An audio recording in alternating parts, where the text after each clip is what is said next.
श्रोताओं को मेरा बहुत बहुत नमस्कार।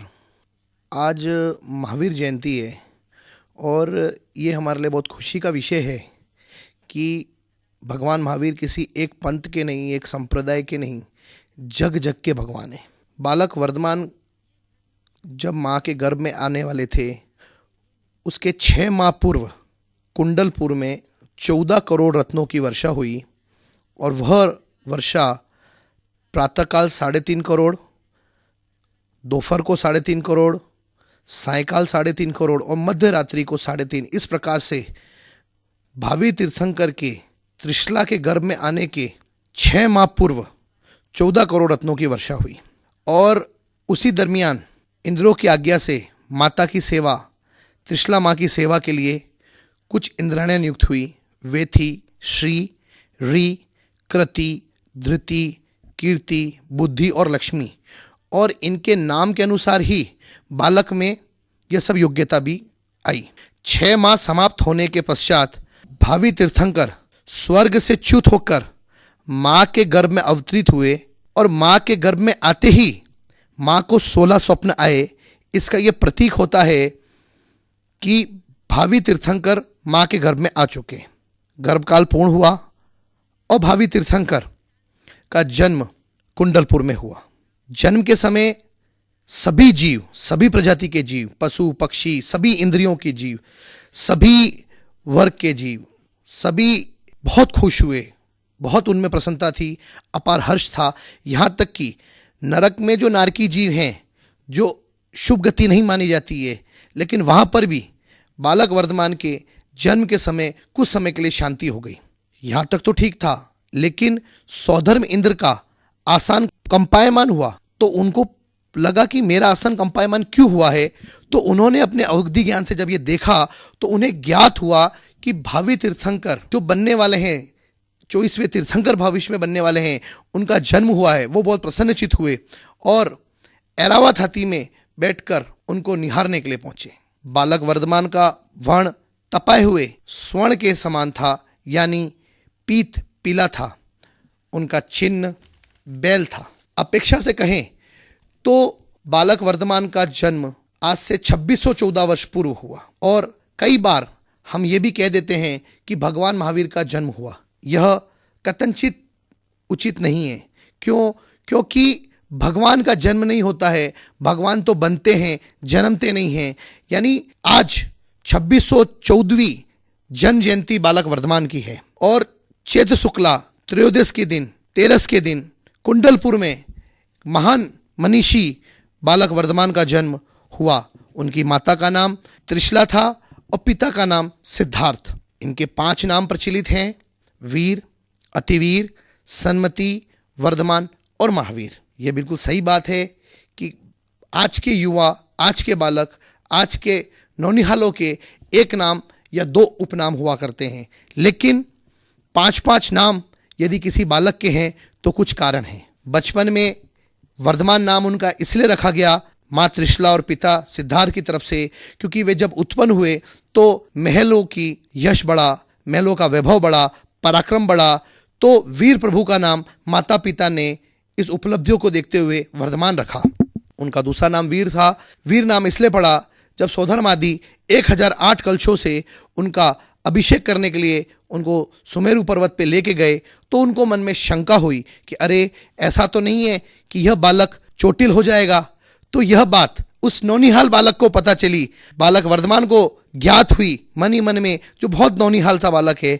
उन्होंने अपने ज्ञान से देखा तो पता चला कि इनके मन में कुछ शंका चल रही है। उन्होंने अपने बाएं पैर के अंगूठे से सुमेरु पर्वत को कंपायमान कर दिया। तभी से इंद्रों ने इनका नाम वीर रख दिया। अतिवीर भी उनका नाम पाया गया और अतिवीर भी उनका नाम है। क्योंकि संगम नाम के देव एक बार जब बालक वर्धमान अपनी पूरी टोली के साथ में खेल रहे थे, पेड़ों में झूल रहे थे, तो संगम नाम का देव उनकी परीक्षा लेने के लिए पेड़ों पर सांप का रूप लेकर आया। तो सब बालक तो देखकर भाग गए, लेकिन बालक वर्धमान ने उसको पकड़कर दूसरे स्थान पर अहिंसक तरीके से रख दिया। इसलिए कहा भी जाता है कि बालक वर्धमान अतिवीर भी हैं और अहिंसा प्रचलित है। उनका नाम सन्मति भी कहा जाता है। सन्मति कहने के पीछे कारण है कि उन्होंने अपने बुद्धि का पूर्ण विकास कर लिया था, इसलिए उनको सन्मति नाम कहा गया। और उनका अंतिम नाम, जैसा कि हम कहते हैं, भगवान महावीर, यह भी चर्चा में है और चर्चित है। यह इसलिए पड़ा क्योंकि उन्होंने एक बार एक पागल हाथी, जब वह पागल होकर, उन्मुख होकर पूरे गांव के अंदर कुंडलपुर में कोहराम मचा रहा था, लोगों को घायल कर रहा था, चोटिल कर रहा था, तो बालक वर्धमान ने उसको रोका, उस पर परिश्रम करके उसको शांत किया। तो गांव वालों ने, उस क्षेत्र वालों ने, उस महलों के लोगों ने कहा, अनायास ही उनके मुंह से निकल पड़ा, अरे ये तो महावीर है, तभी से इनका नाम महावीर पड़ा। लेकिन जैन धर्मावलंबी महावीर के पीछे एक कारण एक ये भी बताते हैं कि उन्होंने अपना राग द्वेष और रूपी शत्रुओं को जीत लिया था, इसलिए वे वीर से महावीर बने। इसलिए आज का विषय वर्धमान से महावीर रहा। ये नाथवंशी राजकुमार वंश के थे। धूमधाम से इनका जन्म क्यों मनाया जाता है? ये हमारे 24वें तीर्थंकर हैं, लेकिन शेष 23 का भी मनाया जाता है। लेकिन इतना धूमधाम से बालक वर्धमान, भगवान महावीर का जन्मदिन इसलिए मनाया जाता है अपेक्षा से, क्यों?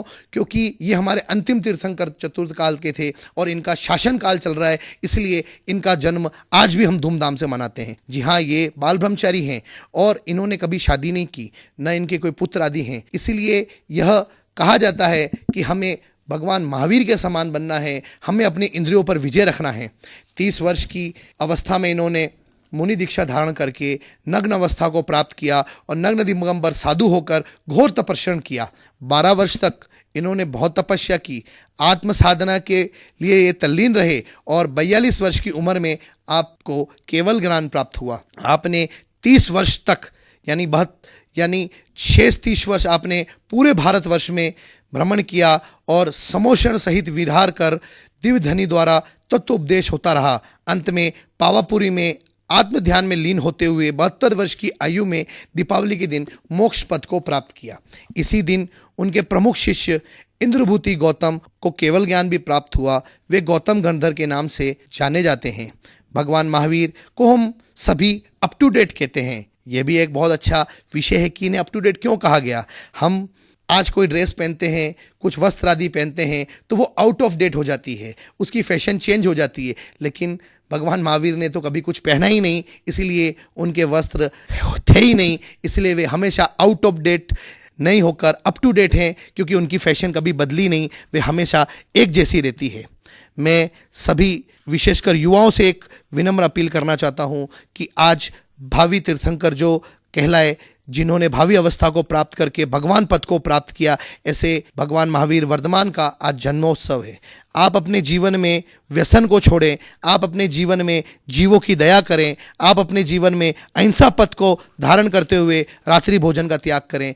आदि को अगर आप पालन करेंगे तो वो दिन दूर नहीं कि हम भी भक्त से भगवान बनने की ओर, महावीर बनने की ओर अग्रसर होंगे। जी हाँ, महावीर भगवान की कुछ शिक्षाएं भी है जो मैं आपको आज के प्रसंग में जरूर बताना चाहूँगा। सभी आत्माएं बराबर है, कोई छोटा बड़ा नहीं है, यह भगवान महावीर की पहली शिक्षा थी। दूसरी, भगवान कोई अलग नहीं होते, जो जीव पुरुषार्थ करे वही भगवान बन सकता है। यानी एक चींटी भी पुरुषार्थ करके मनुष्य पद को प्राप्त करके मोक्ष पद को प्राप्त कर सकती है। भगवान जगत की कोई भी वस्तु का कर्ता धर्ता नहीं है, सिर्फ जानता ही है। अगर कोई सोचे कि मैंने ये अच्छा किया, मैंने बुरा किया, मैं स्कूटर चला रहा हूँ, मैं कार चला रहा हूँ, तो ये हमारा भ्रम है, क्योंकि उस स्कूटर को चलाने के लिए पेट्रोल भी चाहिए, ब्रेक भी चाहिए, यानी सभी निमित्त होने पर ही उसकी उपादान की योग्यता से वो स्कूटर चलेगा। हमारी आत्मा का स्वभाव भी जानना देखना है, कसाई आदि करना नहीं। कभी किसी का दिल दुखाने का भाव मत करो, यह शिक्षा भी भगवान महावीर ने दी है। झूठ बोलना और झूठ बोलने का भाव करना पाप है। चोरी करना, चोरी करने का भाव करना भी पाप है, बुरा है। संयम से रहें, क्रोध से दूर रहो और अभिमानी न बनो, यह भगवान महावीर की प्रमुख शिक्षा रही है। छल कपट करना, भाव में कुटिलता रखना बहुत बुरी बात है। लोभी व्यक्ति सदा दुखी रहता है।